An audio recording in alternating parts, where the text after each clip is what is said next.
Hello, Melvyn Wright. Welcome to Voices of Elevate. You have blessed us with your presence at the last two Elevate festivals. Thank you so much for trusting in us and coming. And you've hosted the early morning qigong and meditation sessions, haven't you? Yeah, And that's correct. Yes. yeah, and this year you're bringing a really fun extra workshop. But yeah, just tell me a Brilliant. little bit. I'd love to hear your journey about what got you into Qigong in the first place. Well, thank you, Jenna, for inviting me for today. I am a bit camera shy. I don't. Anyway, right. My journey. It started when I read a book about the Dalai Lama, and I was very interested in the Buddhist teachings. Uh, I noticed that there is a Buddhist monastery in Honiton, which is 27 miles away from me, the Theravada Buddhist tradition. And I've been going there for at least 14 years. And I spent a year working on the monastery free of charge for the new uh, construction, the new Dhamma hall and stuff like that. And there was an opening for an anagarika, a pakao said in Thai language, a white monk, and I took that opportunity to find out really about myself, and I I, I saved up. I saved up a year's amount of money for the mortgage, so I went off to the monastery for a year and practiced the meditation and the teachings of the Theravada tradition. And it's probably one of the best things I ever did. Now, going to the Qigong, there was a guest monk coming to stay for a couple of weeks, and before he was doing his meditation, he was doing this movement, and I found it was this Qigong movement, and it's going back a very long time, and it's a Zen traditional process of bringing your inner body to stillness before you meditate. And I thought, wow, this is really, really interesting. So I learned it from him at the monastery at Hartridge Buddhist Monastery. And I thought, wow, this is something. This is like if you've gone out for a day and you've got crazy stuff going through your mind, it usually takes you about three-quarters of an hour before you can still your mind before you get into meditation. And it was absolutely profound sort of speed which was coming in into stillness. And I noticed that with my meditation, I was getting deeper and deeper into the meditation every time I did this 17-step qigong. Basically, it's about it's a sat down practice. So, but you can stand up and do it. And I thought when I came out of the monastery, when I found everything I needed to know about myself. Mm. I thought, well, this is an excellent opportunity to put this out there. Uh, and, and I always ask before the workshop, is there any serious meditations here? We really do a lot of meditation. And, three or four or five hands come up during the workshop. And I said, you tell me how you feel and what you experience after we've done the Qigong movements, because we go through it 3 times. And the results from them are absolutely fantastic. And it's a win-win for everybody. And I'm glad that I'm teaching it. Yeah, and it's amazing the commitment that you showed before even going, where you saved up all that money for your mortgage so that you could continue paying Yes. the mortgage. Like that's an incredible commitment from day dot, isn't it? Yes. I needed not to think about money whatsoever. Yeah. I went in there as a clear mind to practice, between 6 and 8 hours a day in a kute, in a woodland, because the Theravada tradition is the forestry monks. Right. And it was just so peaceful. Could hear the badgers going underneath the cooties and stuff and scratching Oh, around in the middle of the night. It was bumping and Could you be Yeah, any more grounded? yeah, really grounded into the Yeah, to the wildlife as well. It was amazing, and you know, it's helped me in I call civilian life. yeah, It yeah, helped me in a big way, yeah. big What way. else do you do work-wise? What, where I'm a I'm a carpenter by trade. yeah, so that can be quite stressful. Do you work on Yeah, site and things like that? yeah. Well, I've just finished a 4-year program on English heritage at Parnham Park, which Oh, is in Bedminster, where I live. And yeah, I finished about 2 weeks before Christmas. And this year, I've decided to um, take some time out for myself. mm, If the phone doesn't ring, I'm not too bothered. yeah. You know, I'm not going to ring up for work. This is my new 2026 resolution. I have a sound studio in my garden, and I use it as a meditation room and teaching the qigong. Mm, I have a couple of people that come. I usually say do a, a 10-day course, like, you know, 10 sessions. Usually yeah. lasts for about 10. Yeah, 10, I reckon 10 sessions is pretty good to actually learn the qigong really in depthly.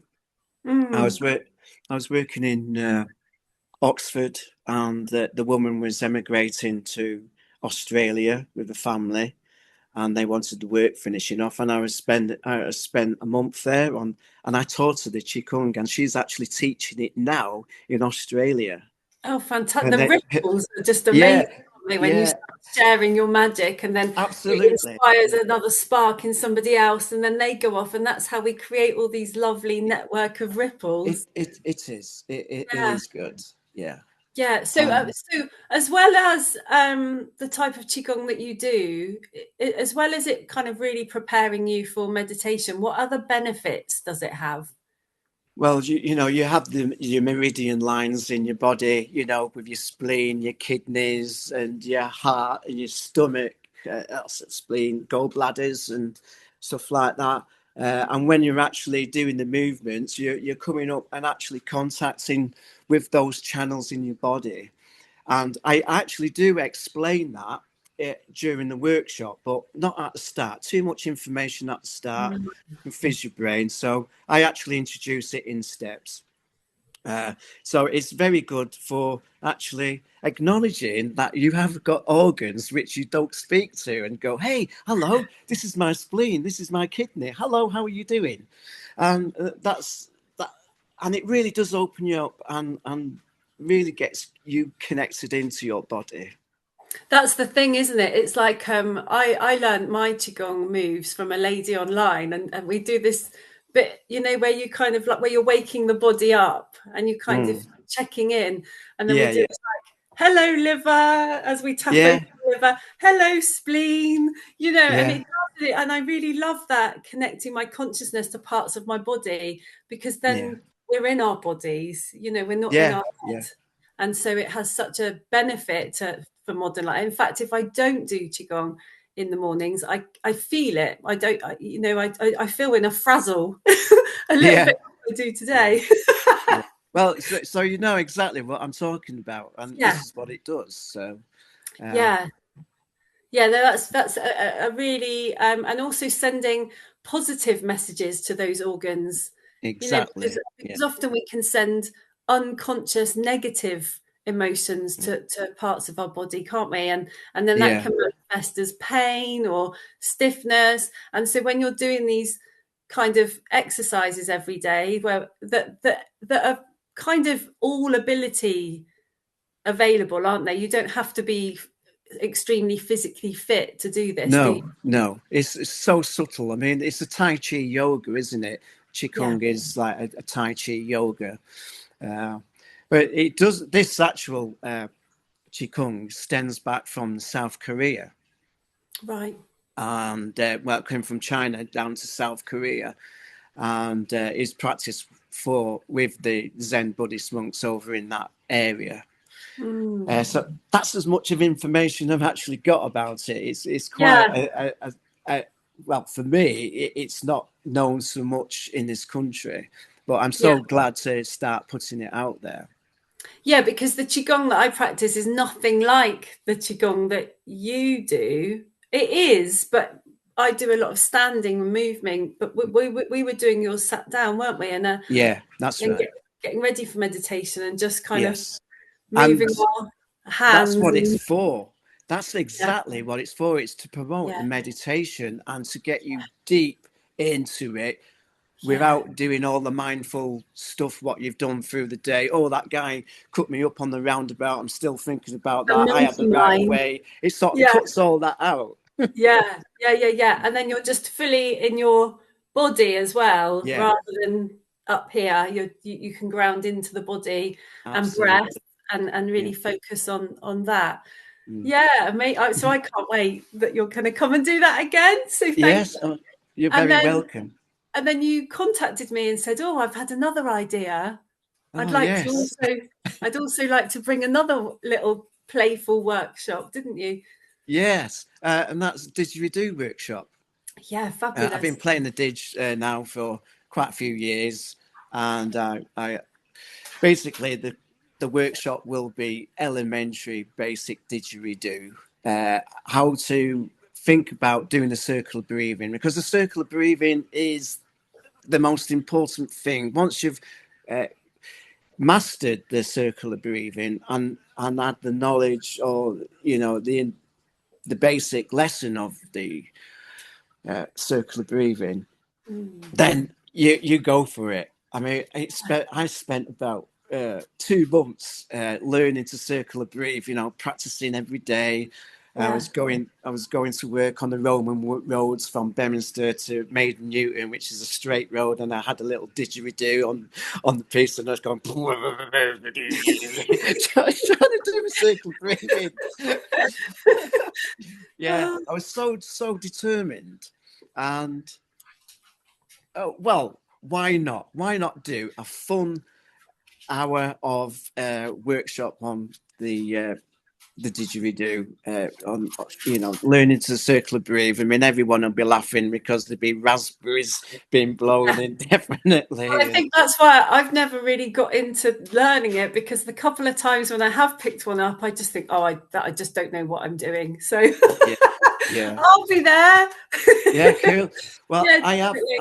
have some plastic pipes which are hygienically clear. In fact, the ones what I've got have not been used yet, so Oh, uh, okay. I'm going to save them for the Elevate Festival, Oh, and good. so I could do up to about 10 in a workshop Yeah, with the practice didgeridoos I've got, yeah. and I mean, we it's just it's a fabulous instrument. Actually, I realised the magic of the didge when I had quite a trippy summer, because it was 2020 and I was kind of really high vibe on like fully raw food and in the sunshine and barefoot and going from festival to festival to festival. And we were at the setup for Buddha Fields, and nobody had really there was only a couple of vans there at that point, and we were setting up, and we've been drinking cacao all day, like to keep us going. yeah, And then we sat in my friend's van while he played the didge, and I was watching it. And as I was looking at it, it suddenly turned into an elephant's trunk, yeah, and then this massive trip out. And I think the combination of the vibration from the didge and the cacao. yeah, Anyway, definitely.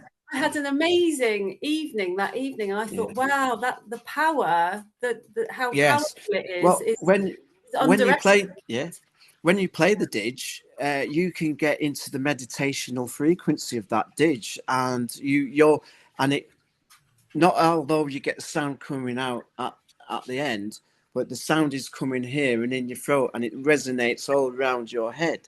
Mm, I use the didgeridoo in my sound journeys. I've been a sound practitioner for over 17 years, mm. and I have a sound studio where I do the Qigong and meditation. It's got it's full of instruments and gongs and didgeridoos and all instruments what I've made, which are unique for the sound journeys.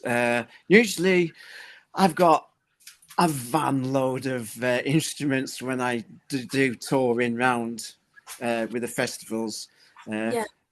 So, yeah, I find it a very powerful instrument when you can use it in that way. And I guess it's like anything, you know, like the saxophone, anyone could play it, but sometimes when people play it with a certain like their own soul that comes in, and so I guess it depends who's playing it as well, maybe. Is that true? Yeah. Oh, you definitely become with the instrument. Yeah. Most definitely.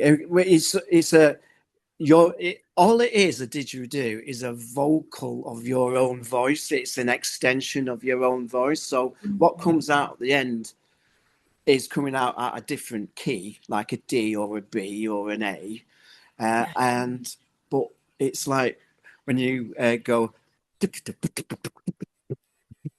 it's coming out in the key of D, or you do a bark. Maybe it'd be better if you can like beatbox. You're going to be better on the didge if you can really play around with your mouth and your tongue and your sounds. Yeah. Or it's a good exploration.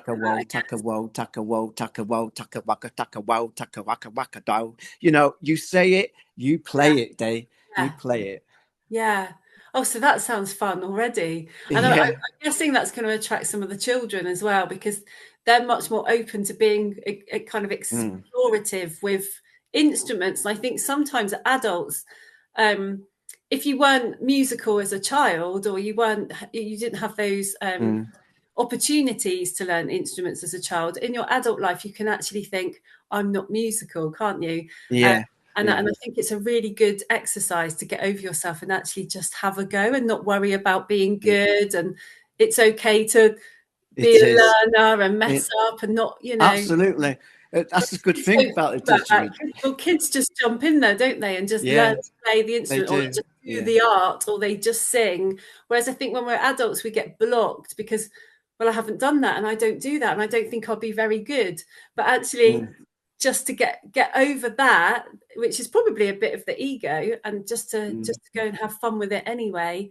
You can't really mess up with a didgeridoo because no one knows you're playing it wrong. No, unless it just sounds like a fart. Absolutely. Absolutely. I think that the hang pan, that always sounds beautiful, no matter. Yes, it does. That's one of the ones. I think that's a good starting point, isn't it? Not the violin. Oh gosh, yeah. You don't want to be a violin tutor. No, so I've got one of my sons is a self-taught classical pianist, and the other one said, well, I want to learn the violin. So I bought this violin, and we realized that you just can't make it sound nice unless you know what you're doing. And it didn't matter how many videos we watched, none of us get a decent note out of it. So the violin is at the back of the cupboards now. And that's doing good. The guitar instead. So, you have a musical background, do you? I was always quite intuitive with music. I do have an ear for music, and when I was young, I could just naturally play the keyboard. You could make a song, you could hum a song, and then I could play it. So I've always had that, but I didn't have the opportunity to have piano lessons or anything, and my parents couldn't afford a piano.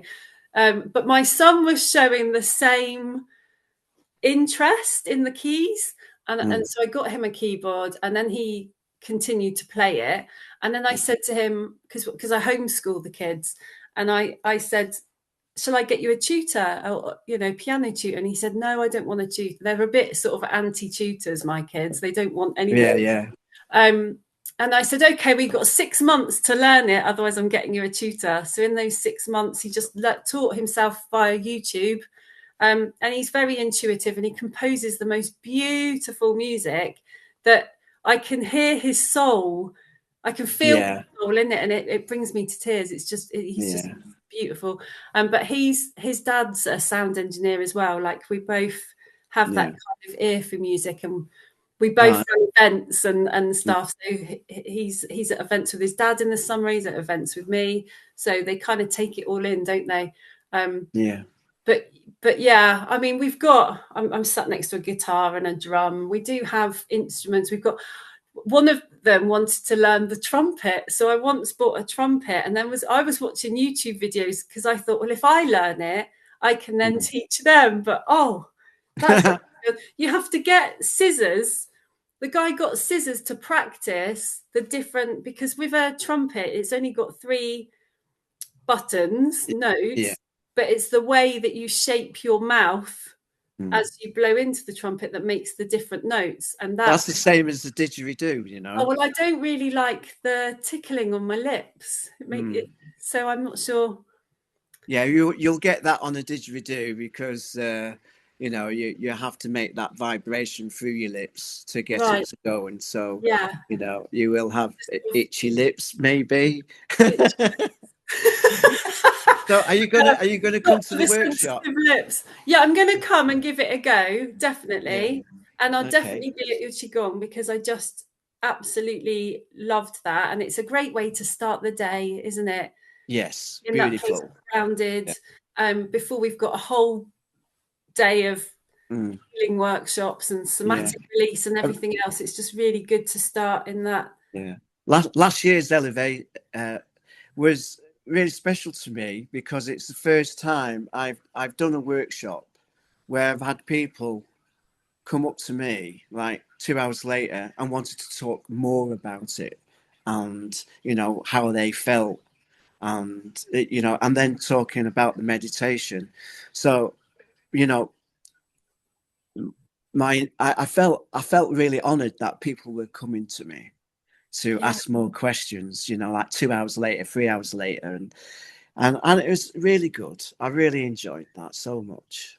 Yeah, I really see Elevate as almost like the light workers festival, like the healers festival. It just seems to attract other people that really do have a that kind of sponges to new experiences. Yeah. They want more, and then they like sharing and learning from each other. Yeah. And it's a beautiful community that's already It starting is. to form. It is evolving, and it's great to be a part of it right from year Yeah, one. yeah. And I didn't even know you. It just kind of, you just flowed in. Yeah, I think We knew people mutually, you I just think. came to my workshop and you introduced yourself and you came into the workshop, didn't you? Did I? For the Qigong, yeah, Oh yeah, yeah, on the first yeah, one. Yeah, yeah, yeah, yeah. Yeah. But I think we knew somebody mutually and they said you yeah. our friend, Yeah. I and then can't that was. remember. I know so many people. It's I love unbelievable. how it works like that. Like you just don't know who's going to come in, and then it's that I run events all the time, but with this one, it's very much like I just follow what wants to happen rather than Yeah, it's not coming from my ideas of how I yeah, want the, like a lot of the yeah, events that I run, like I cherry pick certain people yeah, that are going to you know do what I want for the theme of the day or something like yeah. that. Sure. But with Elevate, as long as they fit into the ethos of the festival, which is about clearing density and raising the frequency, Yeah, and I get a nice vibe from them, yeah, yeah. they're all coming to me. Like I'm not having to chase content, and it's like That's this. right. Yeah, It's been an incredible journey. Yeah, yeah. And like I say, last year was like, come on. I think a fun factor thing should be done for this year, and yeah, that's why I've introduced the didgeridoo workshop. yeah. And I think it'd be fun. I Yeah, think. and that's the thing as well. Like when you start these events, like with the first one, even the people that I had working with me didn't really understand what my vision was. They didn't understand what was coming through. And then after the first Elevate, they all went, "Oh, we get it." And then they started coming at me with ideas. And then with the second one, and now, like my friend Dee's just messaged me this morning saying, "I've just had a download. We should have this." Da, da, da, da. You know, now they're all rolling with it as well, getting their Yeah, own yeah, kind of so it's not just me, and it's like, oh, thank goodness. Like, you Yeah. know, I don't want to be holding all of this. I love Yeah. everyone's ideas coming in, and if there's anyone listening that has a fun workshop, you know, whether it's like your didgeridoo, if anyone can teach us how to juggle. I do know a few people. Do you? This is what we Yeah. need, more sort of circusy, playful, artistic, Yeah. arts and crafts, you know, all of that Yeah. stuff. We'd love to have Yeah. more of that for sure. Yeah. Yeah, Absolutely. Yeah. because it's a really great big field. And there's this kind of almost like a sinkhole in the middle. Right. But there's a lot of space, and we can, you know, it'd Have be you have you nice to have you got play. the venue set out now? Yes, For yeah. It's between Salisbury and Winchester, sort of near Stockbridge. I don't know if you know Stockbridge. no, I know Winchester. Yeah. Yeah, it's very close to where we had it last year. Just Okay. a bit further down the A303. Yeah. Yeah. Towards, I haven't towards got the link London. for that yet. Don't know how to get there. You have to send me the details so we can do the workshop. There'll be a MailChimp in the post, don't worry. Yeah. Okay. Nice one. Yeah. So well, I look forward to that. We've got you doing well. Maybe I'm thinking if there was anything else more soundy, but we can have a chat about that, because you did mention it last year. But yeah, I've got a van full of sound journey, sound weaving. I'm not a sound healer. I never go down that direction, but I've got a permanent setup which people come. Well, that's good, because that actually flows into an idea that I had, and I will talk to you about that after the call. Okay, well, do that. Yeah, today has been such a day of that. I had a friend saying, she was going to do a set, but she didn't have a hang pang, and she was used to doing it that. And then I had someone talking today about they had a hang pang but couldn't sing, and I was like, oh, well, we put you two together then for it. Yeah, and there's been a lot of these kind of coincidences. And I have a hand pan too, an F2 pygmy. Oh, well, she can have one either side, can't she? Well, they have to work together, hand pans. Yeah, you can't have one in a different key than the other. It doesn't seem to go, because there's so many different types of tuning out there. So yeah. Oh, amazing. Well, more than anything, I just love all the instruments that are with people's performances, and then they end up around the fire for the late night jamming. That's my favourite bit every time. Yeah, I enjoyed it last year. It's amazing. Yeah, the fireside songs. Yeah, the fireside. I took loads of photos. I meant to send you some. Yeah, you should, because you got Jack Dippy and his crew. Oh, brilliant! Yeah, they're coming back. Yeah. Oh, great. They've just driven off to the sunshine, and they'll be back for the summer. Flying south with birds. Yeah. We could all do with a bit of that, couldn't we? Yeah, bit of vitamin D. Yeah, although my friend's just been to Spain, and the weather's worse there than it is here today. So just sit tight where we are. And cool. It's lovely chatting to you today. Well, thank you for inviting me on. I was nervous at start because video cameras in my face. It's out of our comfort zones, just because it's not something natural for me. This. Well, I'd rather speak so well. Yeah, thank you. Yeah, and actually, I think it's better when people are just really vulnerable with it and just really show who they are, rather than act like I'm a professional on the, Oh yes, this is. It's like I'm reading the news. Yeah, you take me as I am. Yeah, exactly, and that's what I learned to do as well. Like, there's no, and then it's comfortable because you're just being yourself. Yeah. If I fluff my words, I don't care anymore. Exactly. I'm at that time of life for women where we just forget words randomly. Or halfway through a sentence and there's a big block and I don't know where I'm going, and it's just like, well, that's just what it is. That's just happening. I'm glad it's not just normal. Me. Yeah. Well, like I said, Thank you so Where much. can people find you? Where can people find you? Well, I have an email with. You're on Facebook, aren't you? I'm on Facebook. Yeah. Melvyn. Shall I put a link to that underneath and people can click on it if they want to find you? Yeah. I'm Or is it pretty private? quite. Yeah. I don't know. I don't want to get bombarded. Oh, well, you're not selling anything. No. This is refreshing.